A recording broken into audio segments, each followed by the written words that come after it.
വയനാട്ടിലെ DCC treasurer NM വിജയന്റെ ആത്മഹത്യയിൽ vigilance അന്വേഷണത്തിന് ഉത്തരവ്. NM വിജയന്റെ ആത്മഹത്യയും സാമ്പത്തിക ഇടപാടും വിജിലൻസ് സംഘം പരിശോധിക്കും. ബത്തേരി അർബൻ ബാങ്കിലെ നിയമനക്കോഴയും പരിശോധിക്കും. രതീഷ് വാസുദേവനുണ്ട്. രതീഷ്, വിവരങ്ങൾ.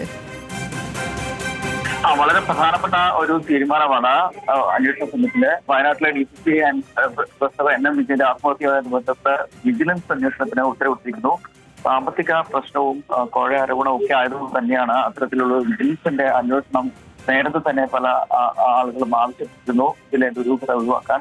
അപ്പം ഇതുമായി ബന്ധപ്പെട്ട് സാമ്പത്തിക ഇടപാടുകളും പരിശോധിക്കാൻ വിജിലൻസ് സംഘം തീരുമാനിച്ചിട്ടുണ്ട്. അതുകൂടാതെ ബത്തേരി അർബൻ ബാങ്കിലെ നിയമനങ്ങളും പരിശോധിക്കുമെന്നാണ് ഇപ്പോൾ അറിയുന്നത്. എന്തായാലും വളരെ പ്രധാനപ്പെട്ട ഈ NM വിജയന്റെ മരണവുമായി ബന്ധപ്പെട്ട ആത്മഹത്യയുമായി ബന്ധപ്പെട്ട വളരെ പ്രധാനപ്പെട്ട നീക്കത്തിലേക്ക് അന്വേഷണ സംഘം എത്തുന്നു. പോലീസിന്റെ ബത്തേരി ഡിവൈഎസ്പിയുടെ നേതൃത്വത്തിലാണ് ഇപ്പോൾ അന്വേഷണം നടക്കുന്നത്. അതിനു പുറമെയാണ് ഈ വിഷയത്തിൽ വിജിലൻസ് അന്വേഷണം നടത്തുന്നത്. ഈ സാമ്പത്തിക ഇടപാടുകൾ തന്നെയായിരിക്കും വിജിലൻസിന്റെ പ്രധാനമായ അന്വേഷണം. മാത്രവുമല്ല, അർബൻ ബാങ്കുമായി ബന്ധപ്പെട്ട കോഴ നിയമനത്തിൽ നിരവധി ആളുകൾക്ക് പണം നഷ്ടപ്പെട്ടുവന്ന പരാതി ദിവസവും വന്നുകൊണ്ടിരിക്കുന്ന സാഹചര്യത്തിലാണ്, പുതിയ പുതിയ വെളിപ്പെടുത്തലുകളും ഒക്കെ വന്നുകൊണ്ടിരിക്കുന്ന സാഹചര്യത്തിലാണ് വിജിലൻസിന് ഇപ്പോൾ അന്വേഷണം ചുമതല കൈമാറിയിട്ടുള്ളത്.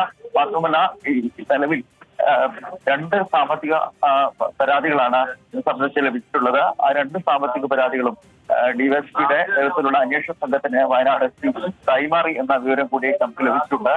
എന്തായാലും വളരെ നിർണായകമായ തീരുമാനം ആണ് വന്നിട്ടുള്ളത്.